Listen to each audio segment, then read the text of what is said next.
यह कहानी भोलू और भोलू की माँ सीता की है।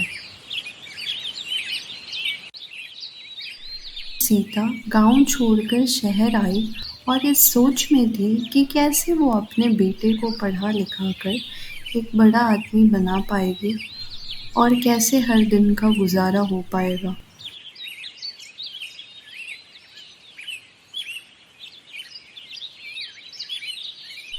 सीता घर घर काम करके पैसे कमाती और अपने बच्चे भोलू को पढ़ाती। भोलू भी पढ़ाई में बहुत होशियार था।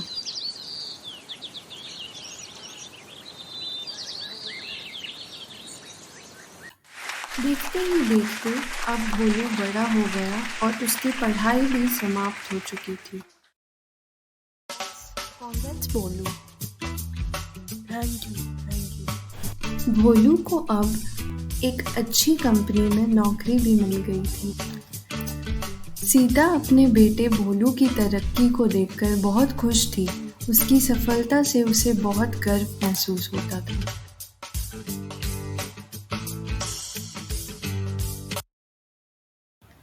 बेटा भोलू, ये काम वगैरह तो होते रहेगा। अब तू बस मेरे लिए एक सुंदर सी बहू ले आ।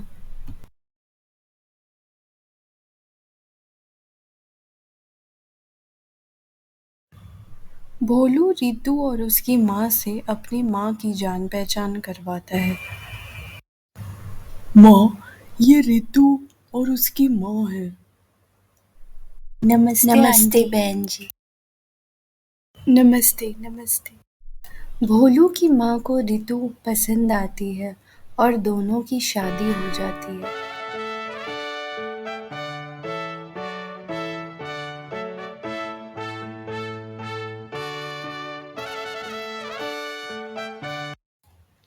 भोलू की माँ अपनी बहू के पास आकर कहती हैं, बहू, आज तेरी पहली रसोई है।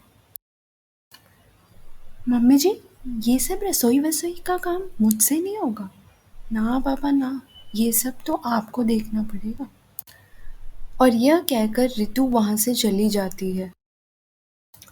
माँ, मुझे ज़रूरी काम से 1 महीने के लिए लंदन जाना होगा। माँ, तुम अपना ध्यान रखना और रितु का भी ख्याल रखना। रितु, मैं ज़रूरी काम से बाहर जा रहा हूँ। 1 महीने के बाद ही वापस आ पाऊँगा। तुम्हें मेरी माँ और अपना ध्यान रखना होगा। हाँ हाँ ठीक है, बस मैं ही तो रह गई हूँ सारा काम करने के लिए। और तो किसी को करना नहीं है। आप चले मुझे अकेले छोड़कर। रितु, मैं तुमसे क्या कह रहा हूँ और तुम मुझसे क्या कह रही हो? तुम्हें समझ नहीं आ रहा? माँ का ध्यान रखना। ये नखरे तुम मुझे मत दिखाओ। और यह कहकर भोलू वहाँ से चला जाता है। वो तो मैं बताऊंगी कैसे नखरे दिखाते हैं। आए बड़े। भोलू के लंदन चले जाने के बाद रितु सारा काम अपनी सासू माँ से करवाती थी और सीता बिना कुछ कहे सारा काम करती थी।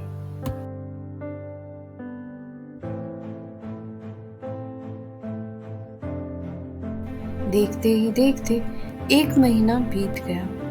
अब भोलू के आने का समय था। जब भोलू घर आया तो उसने देखा रितु लेटकर आराम से सोफे पर टीवी देख रही है और उसकी माँ बेचारी काम कर रही है। यह देख उसे बहुत गुस्सा आया। रितु, ये मैं क्या देख रहा हूँ? माँ से काम करवा रही हो, खुद मजे से लेट कर टीवी देख रही हो। तुम्हें शर्म नहीं आई बूढ़ी माँ से काम करवाते हुए? मुझे क्यों शर्म आएगी? वैसे भी वो करती ही क्या है? अगर काम ही कर लेंगी तो क्या चला जाएगा? रहने दे बेटा, बहू को कुछ मत बोल। इसमें इसकी क्या गलती? वैसे भी मैं सारा दिन ऐसे ही तो रहती हूँ। अगर काम ही कर लूँगी तो क्या चला जाएगा? अरे नहीं माँ, इसके भाव कुछ ज्यादा ही बढ़ गए हैं।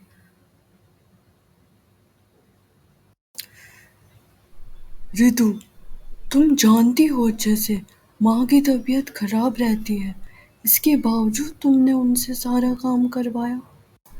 मुझे तुमसे ये उम्मीद नहीं थी रितु। भोलू के ऐसा कहने पर रितु को बहुत बुरा लगा। वह रोने लग गई। उसके बाद उसने निश्चय कर लिया कि उसे बदला लेना है।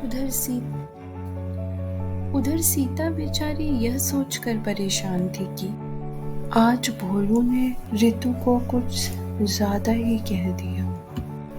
अगले दिन सुबह, माँ जी ये खाना मैंने बनाया है। सीता यह सोचकर दंग रह गई कि बहू ने इतना सारा खाना अकेले कैसे बना लिया। परंतु असल में बात तो कुछ और ही थी। अब यह जहर मैं खाने में मिला दूंगी जिससे कि वो बुढ़िया हमेशा। पर जिस थाली के खाने में रितु ने जहर मिलाया होता है वह खाना उसका पति यानी कि भोलू खाने लगता है। यह खाना मत खाओ। क्यों? जब मेरी बीवी ने इतने प्यार से खाना बनाया है तो मैं क्यों ना खाऊं? मैं तो खाऊंगा। जहर मिला हुआ खाना खाकर भोलू को गले में अजीब सी बेचैनी होने लगती है। रितु, तुमने खाने में कुछ मिलाया था क्या? भोलू बेहोश हो जाता है और उसे हॉस्पिटल में एडमिट करना पड़ता है। डॉक्टर बताते हैं कि उसकी हालत बहुत ज़्यादा खराब है। रितु अपने आप को इन सब चीज़ों के लिए जिम्मेदार मानती है और सारी बातें अपनी सासू माँ को बताती है। भोलू की तबीयत और भी ज़्यादा खराब होती जाती है और डॉक्टर बताते हैं कि उसे ऑपरेट करने के लिए 10 लाख रुपए की ज़रूरत पड़ेगी। रितु अपने आप को बहुत कोसती हुई कहती है कि सब कुछ मेरे कारण हुआ है और बहुत रोती है।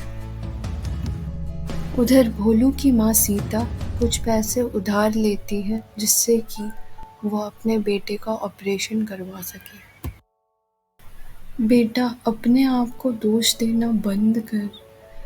मैं मानती हूँ कि तूने गलती की है और उस गलती का पछतावा भी है तुझे। तो अपने आप को दोष मत दे, सब कुछ ठीक हो जाएगा। माँ, अगर ये ठीक नहीं हो पाए तो मैं कभी भी अपने आप को माफ नहीं कर पाऊंगी। ये सब कुछ मेरे कारण हुआ है।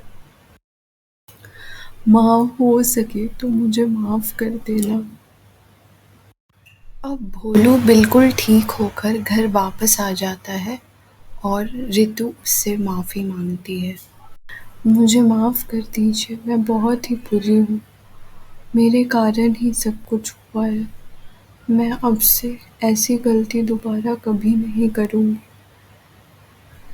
रितु, मेरे लिए इतना ही बहुत है कि तुम्हें अपनी गलती का पछतावा है, क्योंकि जो तुमने किया है वो बहुत गलत है। पर इसके बाद भी मैं तुम्हें माफ़ कर रहा हूँ। रितु में अब काफ़ी बदलाव आ जाता है। वह घर के सारे काम के साथ साथ सभी का ध्यान अच्छे से रखती है और भोलू का परिवार खुशी खुशी रहने लगता है।